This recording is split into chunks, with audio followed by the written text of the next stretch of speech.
Hey everyone, welcome to week one of the NFL season 2023. Charger game wrapped up. Chargers lose week one, 36-34 to the Miami Dolphins, fall to 0-1 on the season. You guys, I'll just start with damn it to hell anyways. I mean, I almost feel like we're suckers for being surprised. That's how I feel. Like this felt like it was a new day, and they're going to win this. I had no doubt in my mind they're going to get the last drive, and they're going to kick the game-winning field goal, and they're going to win by one. And we turn over a new leaf and get the bad taste out of our mouth of what happened in Jacksonville. Get another team from Florida, goes 3,000 miles and makes it feel even worse. It's like, are you knocked out? Oh, you aren't? Here's another one right in the face.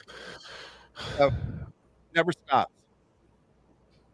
Yeah. So, hold on, dude. I'm going to try to be positive on this show because I do think there was positives to take away from this game. I'm not going to be completely negative. I'm so pissed right now. Hold on. Don't make me seem like I'm the soft one here.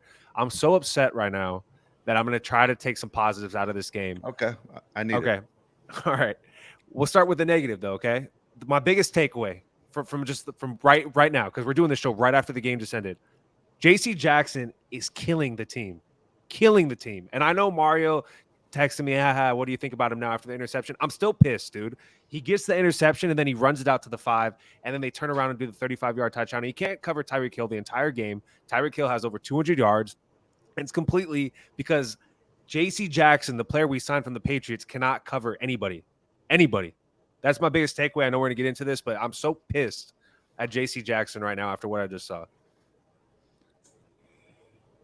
Boy, did this game just take my heart and break it 1,000 times, and I thought the Chargers couldn't do that to me anymore. You know, it's like when you get back together with that ex-boyfriend or girlfriend or whatever floats your boat, and like you're like, all right, this time I've given you like a year. You're like a nice person. Now you're a little bit better. And they come with a hammer and they give you something that they've cheated on you for the 10th time. That's what the Chargers do to you. They cheat on you for the 20th time. And you say, thank you for doing that. Let's go out on another date. I for sure thought we had to win. Look, the run game looks like you said, Josh. There's so many positives about this game, and we can just go ahead and start with the negatives. The J.C. Jackson thing. No one has had a more up and down game than J.C. Jackson. There's moments when you're like, oh my god, what a play, what a pass deflection. And there's moments of, why the hell is this guy in one-on-one coverage? Why is this guy in the game? Why is he in coverage? Like this guy's getting burnt like toast every single time. I guess that was just the theme of the game also for the Bolts through this whole freaking time. I don't know about you, Josh. But I just kept thinking the whole time, too, why is someone always open? Someone's always open. Always open. And, you know, Dave, I don't know if I'm guessing you're having the same issues, too. It's like every time I thought the Chargers maybe had the door shut a little bit, Tua just made a freaking play. And that's what great players do. They make a play. But this is also Tua that did this to us. This is Tua that threw for 466 yards. That's not even the best QB we got on our schedule. We got Mahomes twice, you know. We have Aaron Rodgers. We have Josh Allen. You know, we have Lamar Jackson. We have Dak freaking Prescott. I'll even throw in there. We have top-tier QBs that were Tua's throwing 466 yards on us in week one. I can't imagine the damage that these teams are going to do. Oh, with some of them, by the way, have better coaching too. Okay, so real quick, I don't want to just go past the J.C. Jackson thing because it takes a lot of skill to mess up an interception. And that's exactly what he did. And that was a huge play. It equaled 7 points. He gets an interception, and then he tries to leave the end zone with it. I'm sorry, man, but that was even in college. Your coach is yelling at you. What are you doing? Take a knee, guy. You don't sit there. Where do you think you're going with that ball? There's no room to run. You even have the sideline right there it becomes another defender. You are not going to return the ball to say it's worth it to come out of the end zone. And what do they do right away? Boom. One play, 35-yard touchdown pass, 7 points on him. On him. That's what I'm saying. He messed up an interception twice. I mean, seriously, it was absolutely ridiculous. And we're sitting there complaining, man, all summer long, and people on us and saying, man, you guys are too tough on him, and you don't know what he was going through, and he might have been injured before he was really injured. Dude, he stinks. He stinks. You know who else stinks? Brandon Staley stinks. He is not good at his job. You are supposed to own the defensive side of the ball. We'll get into Kellen Moore because I have nothing bad to say about Kellen Moore. Dude, I'm telling you, Staley is a joke. To sit there and say that you need a defensive head coach in today's day and age is ridiculous, but to have a defensive coach that can't even stop and do his side of the ball is insane. 36 points, and it should have been even more, all right? Dolphins will say we left points out there. Look, I said it this week. We've all said it before about the Miami Dolphins. The Miami Dolphins are extremely fast and extremely talented. I even said to you guys last week, and you guys didn't disagree, so I assume you agreed.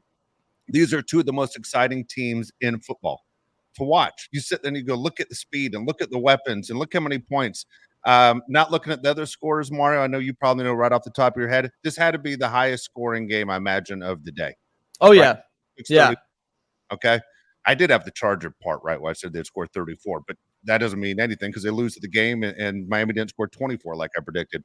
The thing is, these are two fun teams to watch. If you don't have, a dog in the race and you're just an NFL fan, you're going to want to know when the Dolphins are playing and the Chargers are playing. Listen, you ended up on the wrong side of the stick, and it would have maybe been an excuse you could have used if the game was in Miami. It wasn't. The heat wasn't a factor. The humidity wasn't a factor. And it was a hot day today in Los Angeles. But for the Dolphins, they probably thought it was great. There was no excuse. Home game, sitting in front of you, the fans, everyone knows it's a big-time game to go, okay, let's get the bad taste out of our mouth. And they S it away, man. And it's just over and over again. It's the same damn thing since the 60s. And you keep thinking, we have Justin Herbert, and we have weapons, and it's different. And then, sure enough, it wasn't different. At the end, it wasn't different. I don't know what it takes for this team to feel, and even for the fans to go, when does it feel like it's going to be different? When is it our turn to win a championship and not do what we did today? Well, you say it's a home game, but it looked like it was about 70% at least Dolphins fans there. Oh, there was. A ton of Dolphin fans. Yeah, it's true. There were a ton of Dolphin fans, but it's a home game. It is a home game. Spanos gets the money for a home game. Great. That's great. J.C. Jackson, we're just talking about the running the ball out of the end zone. That wasn't even the worst thing he did. How much did the Chargers lose by? How many did the Chargers lose by? They lost by 2 points. What happened at the end of the first half? This idiot, this guy pushes the receiver on a Hail Mary that was not going to be caught, and it's an easy 3 points for the Dolphins going in the half. We lose by 2. That's how it works. It always works like this. Just being selfish and dumb. I mean, it's just what it comes down to. What are you, ignorant or arrogant? The whole thing. I don't know and I don't care. Yeah, I don't know. I don't care. It's crazy to me, man. It's just like, how does that happen? And another huge takeaway from me, we're going to get into a bunch of different guys, was the lack of pressure on Tua. He had all day to sit back there and throw the ball to Tyreek Hill. Joey Bosa did nothing. Had no sacks. The whole Chargers team had 0 sacks. Khalil Mack, for the large part, did nothing. I mean, there's no pressures. There's no sacks on the quarterback. Tua threw for over 450 yards because we could not get back there.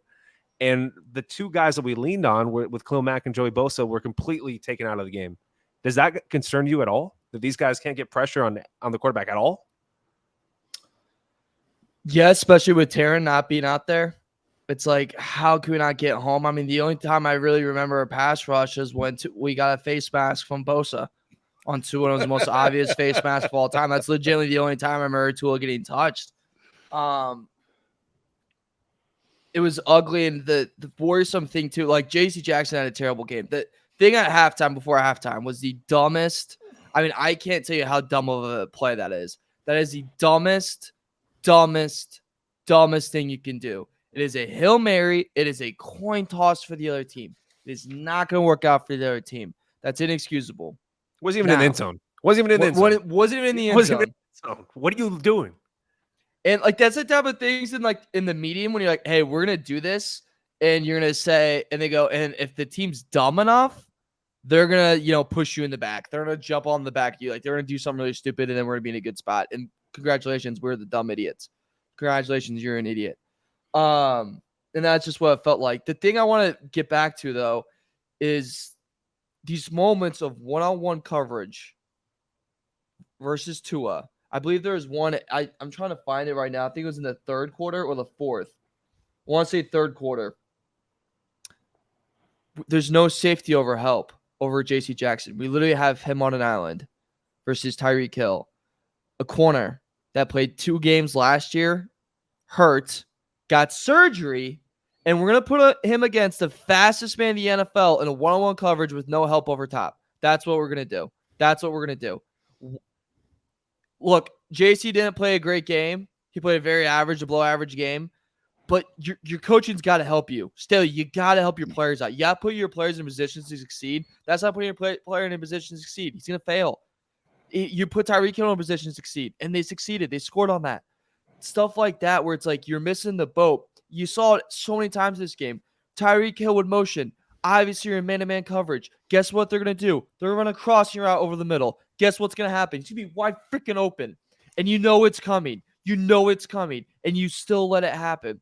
That stuff is just so frustrating. They only ran for 70 yards as a team. We can all sit here and say they probably could have ran for over 100 yards if they really wanted to. It's just that they had so much success through the air that why the hell run the ball anymore? And Mike McDaniels loves to pass. Stuff like that where it's like if you don't put your players in the positions that make them successful, then prepare to fail. Then you're going to fail. Help out your players. I just think they didn't get helped out at all. I think execution fell short on the defense side of the football, but I also think that the coaching just did not put them in places to succeed in this game. It didn't. And you said, Mario, in our last show leading into this game was about Vic Fangio and how much credit you gave. And I was like, they faced him before. The Chargers are going to be okay against him. What's he going to possibly show that they aren't going to be ready for? You know what? He had 2 fantastic play calls that did make a difference in this game. He had the one that was the sack on Herbert, where Herbert was very smart to put the ball outside the end zone, so it wasn't going to be basically a safety. And then he had one at the very end where, where did the blitz come from? And all of a sudden, there's crazy pressure. Vic Fangio did outcoach Staley on the defensive side of the ball. He was the better defensive coordinator in the game, basically. And I understand the titles of that. Look, it's Staley's team. Offensively, Miami, I don't know about you guys, but a couple times I had to look at the score to go, it feels like we're getting our ass kicked.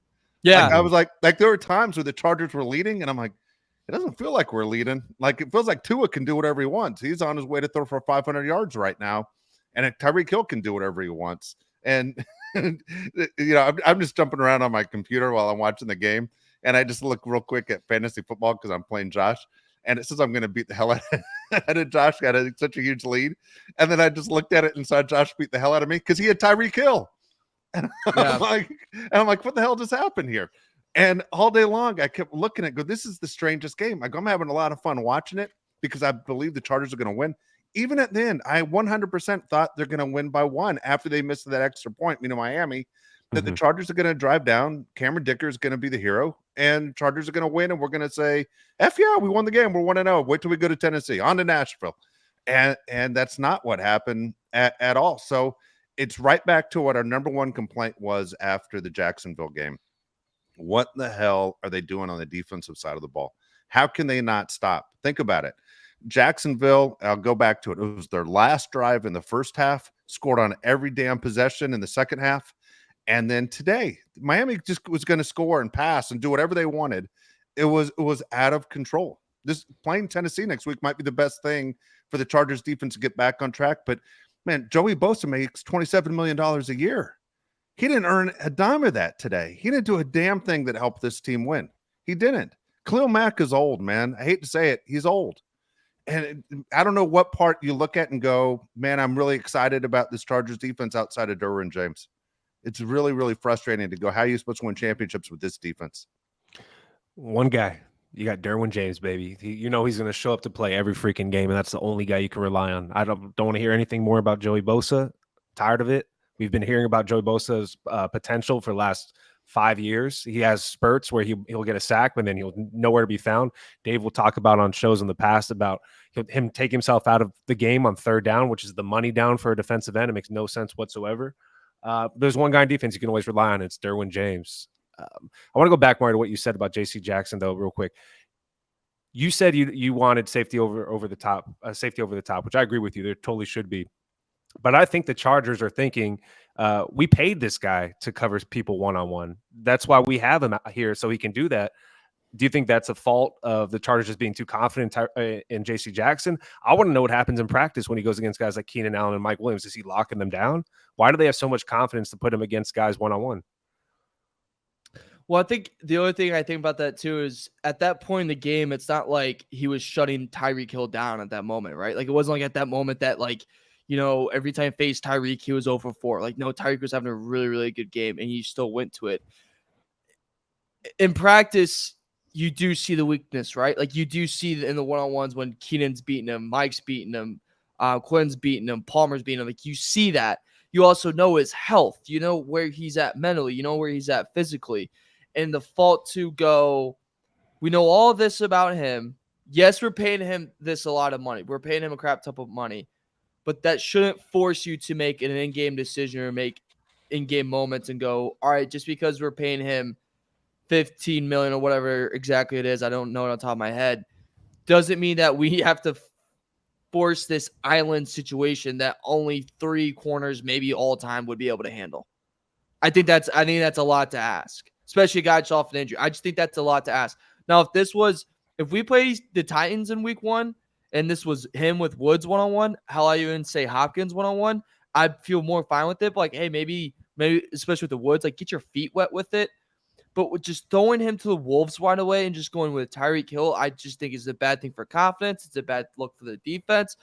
And it's a bad look just for everyone overall because it affects you on the scoreboard, and that did today.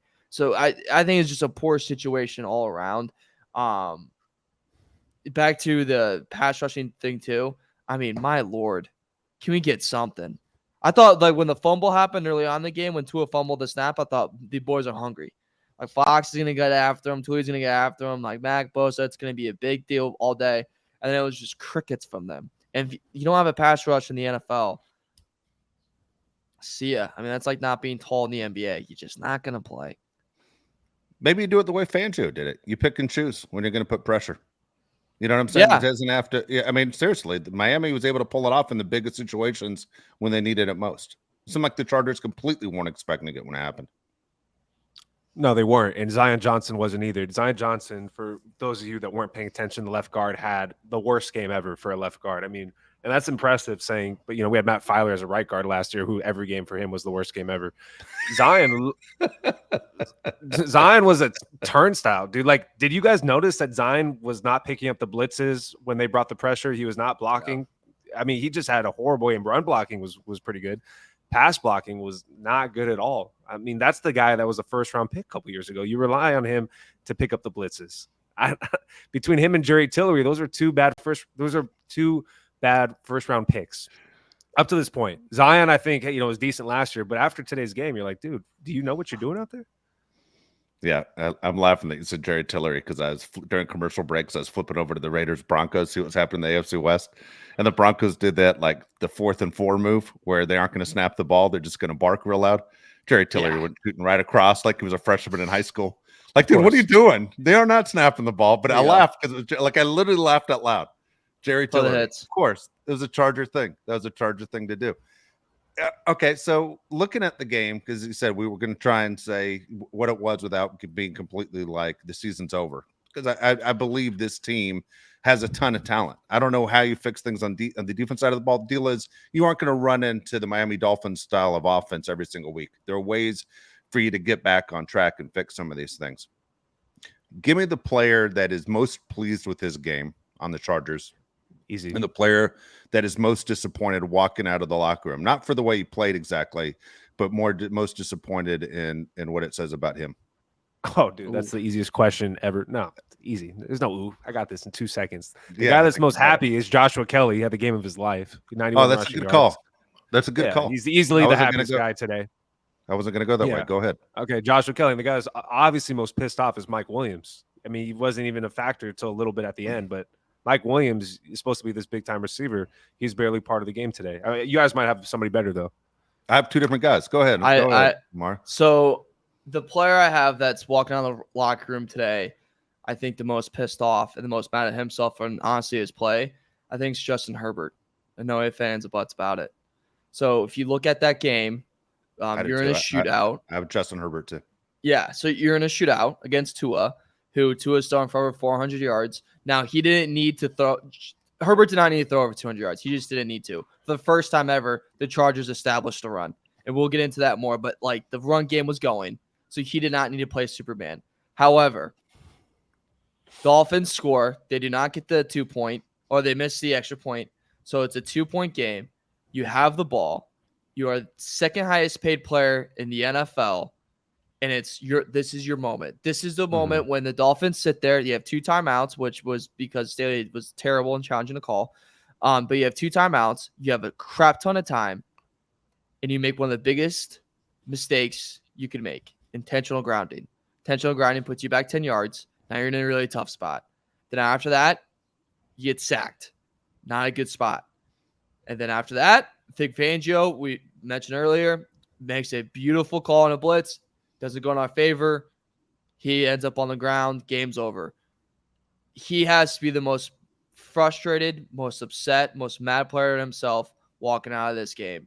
He had a chance to win this game for us. He had a chance to be Superman, and he did not. He did not do Superman. When people talk about this game, they're going to say, Tua, 406 yards passing. It's exactly what they're going to say. And Tyreek was amazing.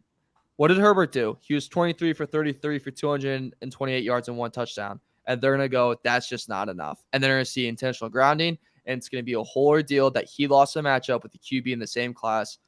It was the biggest loss for Herbert. It was a huge, huge loss. I have the same guy. And I tell you what, when we've said this before, these two quarterbacks are going to be compared to each other for the rest of their careers. When they match up, they will be compared to each other. When one of them wins a Super Bowl or gets a playoff win, they're going to be compared to each other. Kevin Harlan said it when they were signing off today. Yeah. And two, I don't know if you saw, but when he went to shake hands with Herbert at the end of the game, he says, "This is my house. You make sure you forward my mail to me. I'll be in Miami next week. All right, I own this. This is my house." Did you see him whisper that? Because so here's the deal. Tua outplayed him. There's nothing you can say. You could be the biggest Charger fan in the world and say, we're happy with our guy. Mario, you said it. Second highest paid guy in the league. Did not show up in his first contract to show, hey, look what I got. That's right. I earned this money. He did not have a bad game, but he didn't have a Tua game. I mean, Tua had one of those crazy games against Justin Herbert. And yeah, are his weapons better? Yeah, they're better. Are they faster? They're better. The way it works out is last year when they faced off, Herbert had the better game. Not even close. Tua had a fantastic game today. And for the Dolphin fans, they have to be extremely excited to start the season on the road and come back with a win. That was big, man. It is tough to win in the NFL, and it is tough to win on the road. That was a big win if you're a Dolphins fan. I'm with you that I think Herbert's the one. The guy I have walking out of there, and Mario, I know you're going to have yours as well because I just jumped in. The guy that walks out of there, I think happy, despite the loss, is Eckler.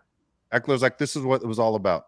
This is what all the complaining and everything about what I'm worth. If you look at Eckler and what he did for this team, receiving and running, this is why he asked for more money, and this is why he's telling you why he's valuable. He was awesome. And every time Joshua Kelly did anything, I kept thinking of Josh because Josh has been on him nonstop for over a year. And today was finally Josh. It took the whole year, but one day he showed that, hey, I'm a quality back. And if Eckler needs a breather, you can put me in. Yeah, Mario, who do you think's happiest? I was just gonna combine the running back room. I mean, I don't think have we ever seen 2 running backs over 90 yards rushing? Like, that's insanity. Like, the fact that we were able to establish the run against a team like that to me was euphoria.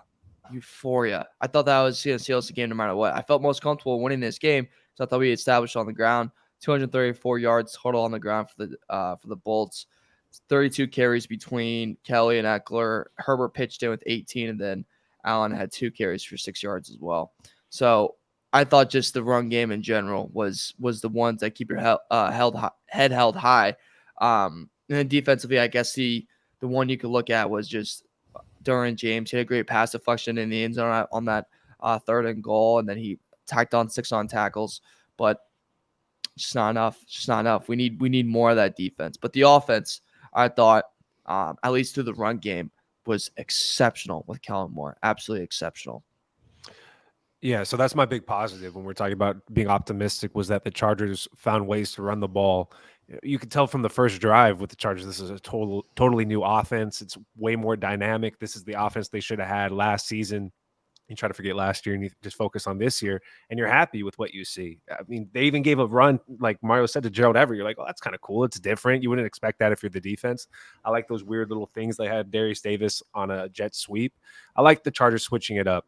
But that is crazy that the Chargers could run the ball today when they could never do it last year. I don't know if that says more about the offensive line, more about Kellen Moore, or more about Joshua Kelly, because like you said, Dave, I've been on his ass, and that's because we share a name. You know, if you have the same name as me, I'm going to hold you accountable. I want you to be better. But that was cool. I mean, that's my biggest takeaway today, a positive takeaway, is that we have a number 2 back that can spill Eckler. I was concerned that Eckler was hurt. I mean, Mario's telling me that he's hurt. I was like, I don't see it. Is he hurt? And then you find out he was limping on the sideline Yeah. because of Mario's friend Daniel Popper was tweeting it. So, you know, That's you find out that you find out that he's limping, but he's okay. I love Austin Eckler. I love watching him play. I never get tired of watching Austin Eckler or Derwin James play. It's just so fun. Hey, does that prove the point right there that everybody's saying that the running back and the running games are not important in the NFL? I mean, you ran for two guys almost ran for 100 yards in the same game, combined over 234 yards, and you controlling the clock and you're controlling basically everything. Your will is imposed on the other team when you're able to run like that, and yet you lose. Mm-hmm. Does it show you the running game doesn't mean jack? Okay, but I don't think that's fair because you're doing that against someone that had a career day. You know what I'm saying? Like that's an extreme. That's Okay, my I'm point. just saying. All right, that's one case study, and you're 0-1. You think right, they try and impose the run next week against the Titans, or you think they try and pass the ball against the Titans? Both. I mean, you want to do both, I'd say both. I think Titans defense looked really good today. Titans defense looked good today. Horribly boring team to watch, but their defense looked good today. Ryan Tannehill looked horrible. We'll get into that later the week. But hey, here's your little stat of the day you can tell your friends about. The Dolphins had 16 explosive plays on offense today. That is the second most in the NFL since 2014. Wow, it's impressive, man. It's hard to do. It's really hard to do. Hard to do. And Dave said that you felt like you're getting your ass kicked the whole game. Well, the Dolphins fumbled on the goal line, almost the goal line in the first quarter, the first drive. I thought the Dolphins should have had at least 40, 50 points even. They were throwing the ball all over us. I thought Justin Herbert was fine. You know, Joe Burrow had a worse game than him, way worse game. So the two guys that got paid most recently are awful today. I mean, they just don't have the games they usually have. I don't know. I'm trying to be positive. I'm really pissed off still because I feel like we did let that game go. Josh, do I hear another stat that's really going to make you depressed and sad? Sure. So the average yards per play, does anyone have a guess? It felt like 17. 8. 8.24. 8 yards per play. What are the rules this year for a first down? How many yards do you need for a first down? 10. Oh, still 10? It's 10. Yeah. It's still 10. Yeah. Odds aren't in our favor. For a defensive genius, you'd like that. We have a defensive genius as a head coach. Yeah. Yeah. Who calls him that? Yeah. You know no what? one now. In reality, this was like for Kellen Moore, we always think it's going to be a head coach in the next year. This was almost a perfect game for him, right? I mean, it sounds crazy how selfish we're talking, but let's be honest here. Hey, his side did fine. Again, it was the other side that didn't do fine. Kellen Moore proved he could do the job. It was very, very frustrating all the way around. I'm not a Staley fan. I guess it's going to keep me from getting into a Charger game for a long time now because, as we were told, take it easy on Staley. That's just the way it is. This team. Give it up 466 yards up your ass. That we're not taking it easy on him. You know what? You know what's frustrating? I don't know about you guys, but you have such a bad taste in your mouth from the last two games that they played, and when the season's over, you got to deal with it. But when you lose a game like today, and look, I understand we didn't play, but we're invested. You almost wish the sport was like baseball. We could play it tomorrow just to get the bad feeling out, right? You just want the next game like now. Like the idea that we have to wait a full week to think about it and say, like, we want a shot at Tennessee tomorrow, right? We want to see if we get the win column tomorrow. Don't want to sit there and wait a week with this because it is frustrating. We're going to be angry on Tuesday. I know it. Yeah, for sure. Yeah, I don't know. I'm trying to find positives too. I mean, Keenan Allen's still really good. I'm just thinking off the top of my head. Dude, yeah. Okay. I'm gonna kick you both in the nuts right now. Raiders are in first place by themselves. How's that feel? Doesn't mean anything. Doesn't mean anything to me. Doesn't mean Charger anything. fans. Week 1. Chicago Bears were week 1 with the win over the Niners this time last year, and they ended up with the worst record in the league. So it's all downhill after week 1. Yeah, it went straight to crap. Well, that's why it's called overreaction after the game show. That's the way it works. We overreact, and that's the way it goes. It was an exciting game if you weren't a fan of either team. It's amazing the Dolphins and Chargers playing exciting games throughout history. I'm glad for the matchup that the Chargers have next week, though. And again, to get that bad taste out of your mouth, I'm happy with the matchup that they have. The defense might actually look good, like they rebounded after facing an offense like the Titans have. Don't hold your breath. I watched that Titans Saints game this morning. It was ridiculous. Josh, Carr still stinks. Even in that uniform, he stinks. Yeah. I want to circle back to something, Josh. You mentioned this, the Mike Williams thing. Were you surprised at all by the low, 100%. usage? Yeah. Okay. Go into that because it's 4 receptions, 45 yards is astonishing. It's astonishing. Well, the targets to me is more astonishing. He had 5 targets. Jalen Ramsey's not playing, so you'd figure one of the two between Keenan Allen and Mike Williams is going to go off. Neither one of them you'd say really went off. And Mike Williams was barely involved in the game plan. Was he not getting open? I hate, Dave and I always talk about how they don't show really if the guys are getting open on a lot of plays. We wish there's another camera angle so you could see what's really happening because you can only see half the field. Was he not getting open? Were they not targeting him because they're going to the other side of the field? I just hate that Mike Williams couldn't do more today because he went off last time against the Dolphins. It was weird. I thought Quentin Johnson would be a little bit more involved too. Passing wise, the Chargers weren't what they usually are, but running, they also weren't what they usually are. 60 combined first downs in this game. I don't know what the record is in the NFL, but that has to be damn near close. 60 first downs is unbelievable. I think the Chargers averaged 20 per game last year. I don't know.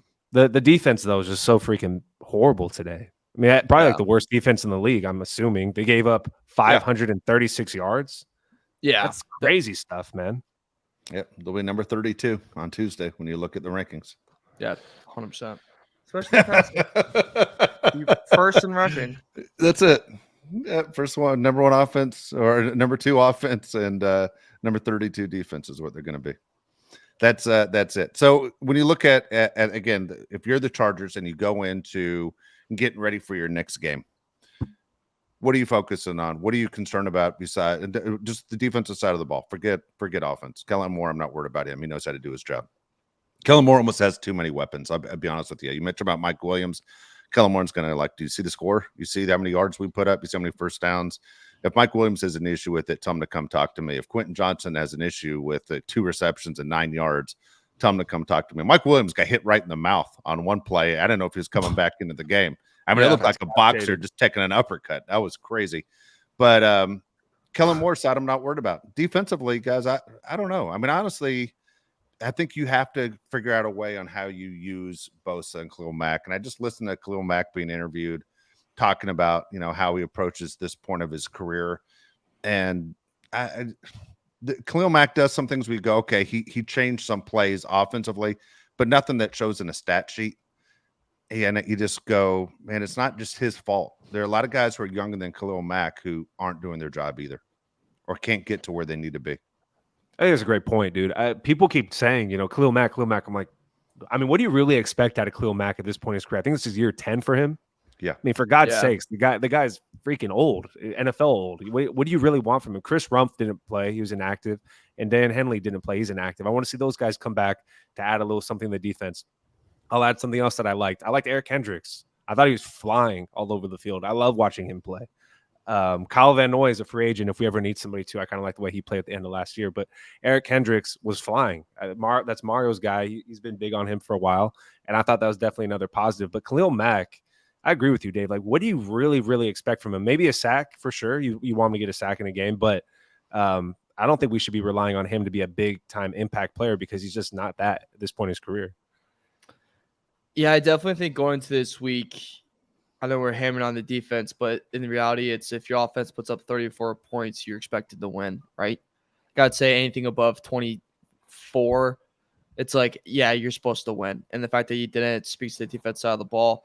The Mac thing, he's up there in age, and it's one of those, I believe it's Von Miller was it Von Miller? Maybe it wasn't him, but there's some pass rusher I'm blanking on, but he's a Hall of Fame pass rusher. He talks about it late in his career. And he goes, there's certain times where you just have a meeting with your coach and you go, hey, we're going to have to pick and choose. Like, we're just going to have to. So, like, if you want me to be my, vintage me, we're going to have to pick and choose that, if it's 3rd and 8, I go in, but I go balls to the wall, but then I need the next 3 out. Like, you got to figure that's something that's out with Mac. And I think that's something the Chargers are missing is we need to figure out what can make him or let him go boom and go, hey, Chris Rumph couldn't play this game, which sucks. But have him in there going, all right, we'll throw Chris in. He'll take the next couple reps.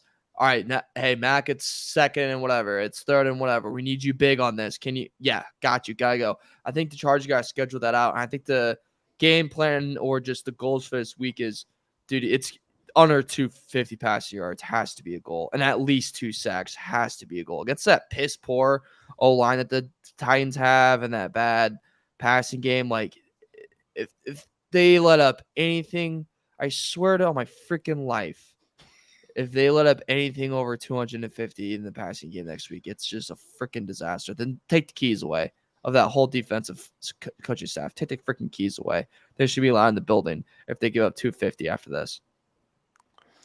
All right, let's call it for what it is. Who's the guy on defense that gets paid outside of Derwin James? I mean, come on, man. This is, I can't be alone when I go after Joey Bosa. I mean, dude, it's time Joey Bosa steps up and earns the money. $27 million a year is a lot of money. You got to do your job, man. I mean, it's been a long time since Joey Bosa has done his job. I mean, a long time. And yet you're sitting there and he's cashing checks at more than $1 million a weekend. And you sit there and you shake your head and go, what did you do today? Well, you cost us on a face mask. You didn't do anything. I mean, last time I checked, I don't have the final stats in front of me right now. I think when I texted you, Mario, we had 1 tackle. I teased you that I go disappointing. He didn't play today. And you go, okay, well, what did you do in the playoffs when you finally came back after missing all those games? Nothing. I mean, is everybody in the organization afraid of Joey Bosa, or is it to the point of if we're going to pick and choose, then fine, pick one of the 3 downs to stick them in. It's not like the old days when you mentioned guys that pick and choose, and this has gone on in the NFL for a long time. This is before your time, but he was a Charger. Fred Dean. Okay, Fred Dean was a Charger, and the Chargers shipped him off to the 49ers where he went and won Super Bowls. But Fred Dean would come in just on 3rd downs because in the NFL it used to be you run on 1st and 2nd down, then you throw on 3rd down if you had to. And Fred Dean was a master of getting sacks in big situations. Well, now in the NFL you can throw on every one of these downs. It doesn't matter. But if Bosa needs the rest or needs the time to surprise him, fine. Because right now he's not doing anything in the role you have him in right now. And if you want to blame Staley because of his defense or you want to blame Joey because he stinks, dude, you're paying him $27 million a year. You better figure it out. J.C. Jackson is almost a lost cause. I'm telling you, a couple more games like this, you go, you know what? We're releasing you. I know we got to pay the contract. We're releasing you. Right now, he's just in the way. J.C. Jackson is in the way. What kind of patience are you going to have for J.C. Jackson if he does what he did today and against DeAndre Hopkins next week and he does it a few more times? I'm with you. Just cut it loose, man. Like enough with this project of J.C. Jackson. Joey Bosa. I'll ask you guys a question. When was the last time Joey Bosa had multiple sacks in a game? Any clue? 2018, 19. I don't know. October 2019. I mean, dude, you're paying for that? I mean, you watch Von Miller, right? I know he's better than Joey Bosa, but Von Miller is always getting multiple sacks in the game because he's a difference maker in what happens at the end. I mean, Joey Bosa has not been that player for the Chargers in a long time. I don't know, man, who you pay. I wouldn't pay anybody besides Derwin James to answer your question. There's nobody on the defense that consistently shows up. To prove your point even more, when's the last time we've had the fear of Bosa game? Never. I really can't tell you when. We just haven't. There's nothing funner than when you're watching a game and this pass rusher's taking over. And you're like, dude, no one can block this guy. This guy's undeniable. This is so fun to watch. I mean, I think the last time Joey Bosa had that, I haven't hit puberty yet. I really don't know when the last time that's happened. I have no idea when the last time that's happened. Is he a fine player? Yeah, he's a good player. He's a good pass rusher. He's not a great pass rusher. He's not a game-changing pass rusher. You can kiss the club of TJ Watt and those guys goodbye. You're not even in their ballpark. You're not. You're sitting on the outside eating lunch, hoping that when they walk out, they'll give you a high five. It's just absolutely ridiculous. They're dining at freaking Prime 47. You're over at McDonald's getting a double cheeseburger, maybe a quarter pounder with cheese. Actually, no cheese. You don't deserve the cheese. He's just not. It's just been sad. It's that. I think that part I'm starting to become Dave a little bit. I'm starting to itch you more and more on the Bosa frustration, just in terms of, dude, you have this hype, you have this anticipation, and the word's set in camp. Everyone would go back in camp, and they're like, how good is it to? It wasn't. I can't remember what it was. What it was back. It was voluntary camp, and he came, and they go, "Why'd you come?" And he goes, "Because the coach just told me to. They think it would look good." Like I'm loose change of words. But like Yeah. it was along those lines. I'm like, dude, what PR guy's going? You just say you want to work. Just say you come here to work. Like I'm just tired of his crap. Just after this game and just after that loss and everything, it's like, dude, at some point you kind of gotta put your nuts on the table. And it's just like, you know what I'm saying? Like you gotta start balling out. And it's just you're not doing that at all. Yeah, no, he's not. Again, last time, as Josh said, it was before the pandemic that he had multiple sacks in a game. It's funny, on the show we did before game day, you brought up Christian Wilkins, Josh, right? You said, hey, keep an eye out for him. You got to be worried. And guess what? He showed up when they needed him to. At least he showed up, right? For Miami. He's sitting, he's there in the middle of your TV, and then all of a sudden, when they need a big play, man, he showed up for a big play. Joey Bosa doesn't seem to show up for these big plays. It's weird because Bosa's a guy, I know Josh and I followed him in high school. Then we saw him at Ohio State. We're like, what college is he going to? And then, you know, we follow his brother, you know, all the way from high school through where he is with the Niners. His dad was a bust in the NFL. His uncle was a bust in the NFL. Nick's the only one in the whole damn family that actually follows through on what's expected out of him. You know, we keep saying, when's Joey going to be that guy? Joey is never going to be that guy. It's just not, man. It's too late. We're crazy to think something else, and Charger fans are crazy to think something else. But he's not that guy, man. He's just never going to step up and be the guy that makes that big of a difference, or the guy you talk about like J.J. Watt, you know? Oh, man, they did something dirty to me, you know, to keep me off the quarterback. You're nowhere close to the quarterback. Yeah, don't give me the whole other game planning for him. Don't you think the game plan for the best players on every team? TJ Watt today, 3 sacks. You know, he's obviously the guy you're game planning for on the Steelers, 3 sacks. You know what I mean? Like, that's just what's expected. I don't even know what the hell's going on, because you hear about, you know, he looks so good in practice. He's in shape. He's in his athletic prime. I mean, what is Joey Bosa, like 28 years old? He's in his athletic prime right now. He should be the best version of himself right now. Let's be honest. Mario, if let's say the Chargers offered Bosa up, said, hey, he's on the trade block. What are you getting in return? Second rounder, maybe. Second rounder, top of my head. Second round pick. I agree.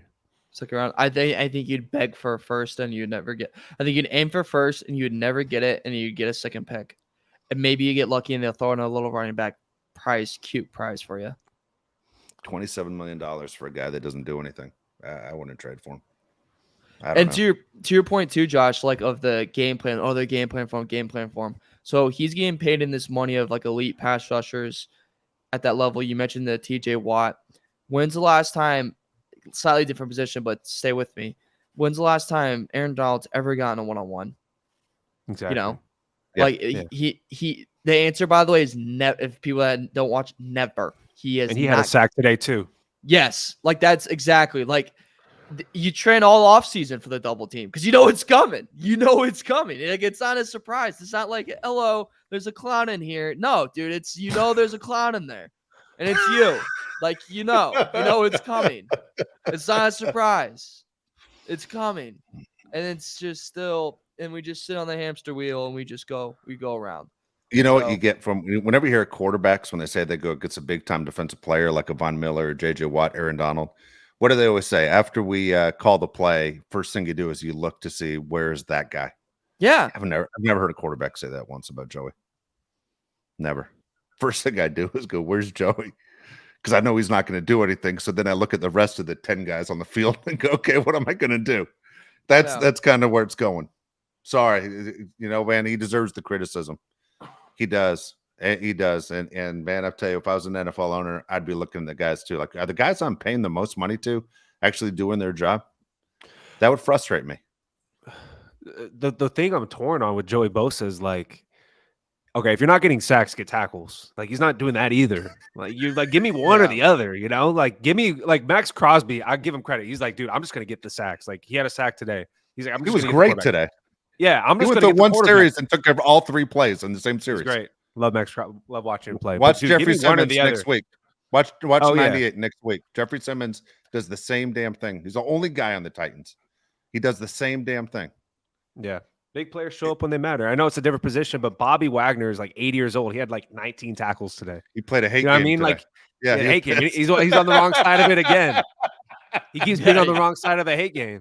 It's like, dude, and he goes off every time. It's like, dude, you're playing great, but you're losing every time. Yeah. Yeah, but dude, if you're getting paid that much money, you got to show up, man. Like Cam Jordan today had a sack. TJ Watt 3 sacks. These top players have do what they're supposed to do. I mean, let's go, Joey. Him and JC, like that's definitely the two guys I'm looking at next game. Like, let's go. Okay, it's the Titans. Maybe you play better this game. Yeah, I did. They're under a microscope for being Staley's defensive play call. Do you think that'll be given up at any point this year? Defensive play calling by him. Yes, I think so. You think so? It's always a last ditch effort by a coach that thinks he's on the hot seat. Yeah, you fire an offensive coordinator, defensive coordinator, or you give up play calling. I feel like that's the two routes you go. Dude, I'll tell you, I know the defense coordinator for the Chargers. He was the DB coach at Alabama when I was there. Does he have experience calling plays? Like definitely was not doing it at Alabama. He was like fourth in line when I was there. I think he was the DB coach for maybe the Raiders and DB coach for the Chargers, and now he's the defensive coordinator, but he's not really. I don't know. Is he better? He couldn't be worse sometimes with Brandon Staley. The last two games, like Dave said, the last two games we've given up like 1 million points between the Jaguars and the Dolphins. We just suck against teams in Florida. That's what it is. Yeah, it's definitely Florida. I mean, my God, if they would have broken a record today, I'd be like, did you give up the play calling tomorrow? Yeah. How many? Before we head out and get ready for it, because I'm ready for the next show already, because I want to go through this week. But I'm just curious, how many games or what games did you guys focus on outside of the Chargers as you're waiting for that game to start today? What did you guys watch? I kind of watched all of them. I would try to, watch a little bit of everything. The game I was focused most on was obviously Raiders and Broncos, right? See, how bad they are. It's like kind of fun. It's like watching the two dumbest kids in class argue with each other. It's like, you guys don't know what you're talking about. Those are the two. Yeah. It's like two guys that play one-on-one that both suck in basketball. You're like, you both suck. Like, come on. Yeah. But, I want to ask you guys. This is the most fun game to watch, by the way. We were right. What was the fun game? Got ourselves on the back for that. Yeah. We called it. This would be the most fun game to watch, and it lived up to the hype. Sorry. Every other game that was supposed to be fun. Horrible. Yeah. Yeah. My biggest criticism of the day for broadcasters, and I've never done play-by-play or color commentator in an NFL game ever. I don't think I've ever done it ever in any kind of level, but I obviously watch a lot of sports, and all of us do. Man, I'm watching Cleveland and Cincinnati. We'll get into who got that pick right, because that was completely surprising. Show me that Joe Burrow, if I'm a Bengals fan, I'm concerned about his health. But man, there's a lot of storylines of Cleveland. A lot of people really angry with that Deshaun Watson contract and everything that he did in the past.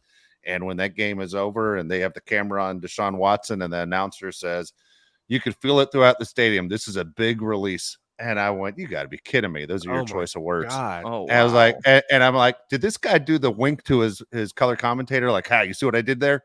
Because I'm like, dude, that was a bad choice of words. Because a lot of people don't feel Deshaun Watson should even be in the league.